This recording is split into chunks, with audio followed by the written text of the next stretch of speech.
culus ayaa xilligii afurka ee caawa lala eegtay al-shabaab ku sugnaa deegaan lagu magacaabo geelgub oo aan sidaas kaga fogeyn degmada Cadalle ee gobolka Shabeellaha Dhexe. Wararka halkaas caawa ka imaanaya waxay sheegayaan in khasaare lixaad leh kooxda la gaarsiiyay isla markaana ciidamada xoogga dalka Soomaaliyeed iyo saaxiibada ka caawiya dhinaca cirka ay duqeyn la eegteen al-shabaab isku urursanayay deegaanka geelgub ee gobolka Shabeellaha Dhexe waxaana jira khasaare xoog leh oo kooxdu soo gaaray. Duqeyntan oo ilaa ay hadda socoto isla markaana deegaano ku dhow degmada Cadalle aad looga maqlayo daryanka hubkaas culus ee adeegsanayaan diyaaradaha dagaalka ee dhinaca cirka ka caawinaya dawladda federaaliga ee Soomaaliya ayaa la rumaysan yahay in lagu dilay tiro dagaalyahana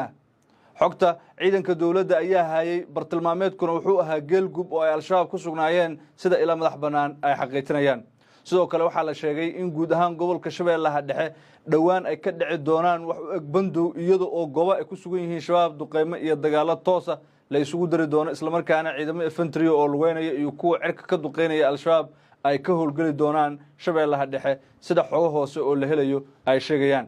muddooyinkii ugu dambeeyay furimaha dagaal ee ugu waaweyn Soomaaliya waxay ahayd gobolka Shabeellaha Dhexe iyadoo oo degmooyin iyo deegaano badan ay al-shabaab weerar ku soo qaadeen dhinacoodana laga saaray deegaano ay ku sugnaayeen.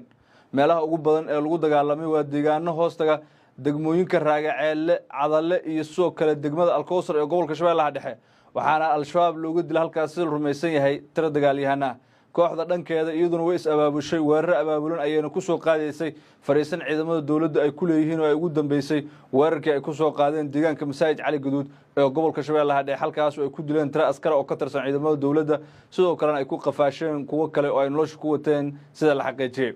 si kastaba ahaatee duqeyntan caawa ka socota deegaanka geelgub ee gobolka Shabeellaha Dhexe waxaa la rumaysan yahay in lagu dilay tiro dagaalyahana oo aad u badan oo kooxda ka tirsanaa isla markaana waday is urursi. gabaldhici caawa afurka oo daqiiqada la ayay duqeyntaasi dhacday sida la xaqiijiyay waxaana ku geeriyooday tiro al-shabaab. dhinaca dawladda ma jiro faahfaahin intaas dhaafsiisan oo ka soo baxay sidoo kale baraha taageera shabaabka iyaguna wax hadal ah kama dhihin duqeynta lala bartilmaameedsaday dagaalyahanada iyaga daacadda u ahaa. si kastaba ha ahaatee hadda waxa ay dawladda federaaliga ah wada dagaalo ka dhana kooxda al-shabaab waxayna ka socdaan gobolada la isku yiraahdo Hirshabeelle ama haddii aan si kale u dhigno gobolada Shabeellaha Dhexe iyo Hiiraan. al-shabaab qaarkood waxa ay u gudbeen xadka Shabeellaha Hoose iyaga oo gobolada Bay iyo Boqol halkaas kaga sii gudbay waxaan la rumaysan yahay in ay ka soo carareen gobolka Shabeellaha Dhexe oo noqotay furan dagaal maalmihii ugu dambeeyay. geesta kale dawladda ayaa iyaduna wada duqeymaha ay la eeganayso xarumaha waaweyn ee kooxda sida degmooyinka Jilib iyo Bu'aale oo ah xarumaha ugu waaweyn ee al-shabaab ay ku leeyihiin Soomaaliya guud ahaan.